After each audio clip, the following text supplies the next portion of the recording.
আমার কোনো আক্ষেপ নেই। আমার এক ফোঁটাও আক্ষেপ নেই, কারণ আমার মনে হয় যে playing for Bangladesh for so many years, I think it's quite a good thing for personally, if I say. Actually আমি যখন ইন্ডিয়া সিরিজের জন্য প্র্যাকটিস করছিলাম, তখন থেকে অ্যাকচুয়ালি আমি চিন্তা ভাবনা শুরু করেছিলাম। তো আমি আমার ফ্যামিলির সাথেও কথা বলেছিলাম। প্রবাবলি তারা চিন্তা করছিল যে probably this is not the right time, but আমার কাছে মনে হয়েছে এটা সঠিক সময়, এবং আমি তাদেরকে বেশ কিছু বিষয় বোঝানোর চেষ্টা করেছি, এবং তারপরে হয়তো বা তারা বুঝতে পেরেছেন। এবং তারপরে আমি সিলেক্টার্স এবং বোর্ড প্রেসিডেন্টের সাথেও কথা বললাম, কোচ ক্যাপ্টেনের সাথে কথা বললাম, and they all respected my decision.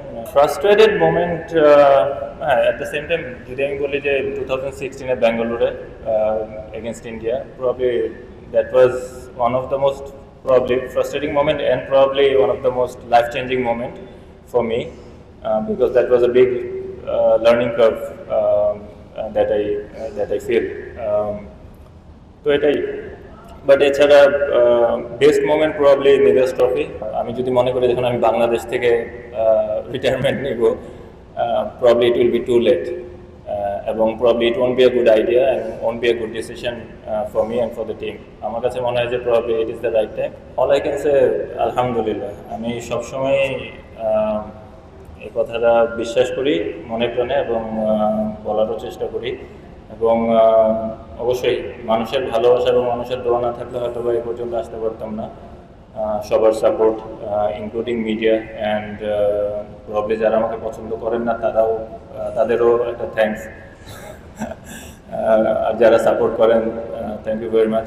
হ্যাঁ, ট্রফি নেই, অবশ্যই এটা তো অবশ্যই খারাপ লাগার একটা কথা, কিন্তু আমি এটা বলবো না, এই কথাটা আমি মানতে রাজি না যে আমাদের অ্যাচিভমেন্ট নেই। যদি ট্রফি জেতাই, যদি মানে বেঞ্চমার্ক হয়, তাহলে পৃথিবীর অনেক বড় বড় legendary player probably they won't be call legend. তো এটা আমার চিন্তা ভাবনা। আমার মনে হয় যে প্রায় সময় আমি এই কথাটা শুনি মিডিয়ার অনেক ভাইদের কাছ থেকে, যে এবং অনেক মানুষদের কাছ থেকে, যে এই জিনিসগুলো যে ট্রফি জিতে নাই। যখন আমি 2007 সালে বাংলাদেশ টিমের ড্রেসিং রুমে ঢুকছিলাম, তো probably the situation at that point of time and the situation now is way different. এবং এতে শুধু পঞ্চপাণ্ডব না, সবারই কন্ট্রিবিউশন আছে, every player, every coach, every team management, সবার।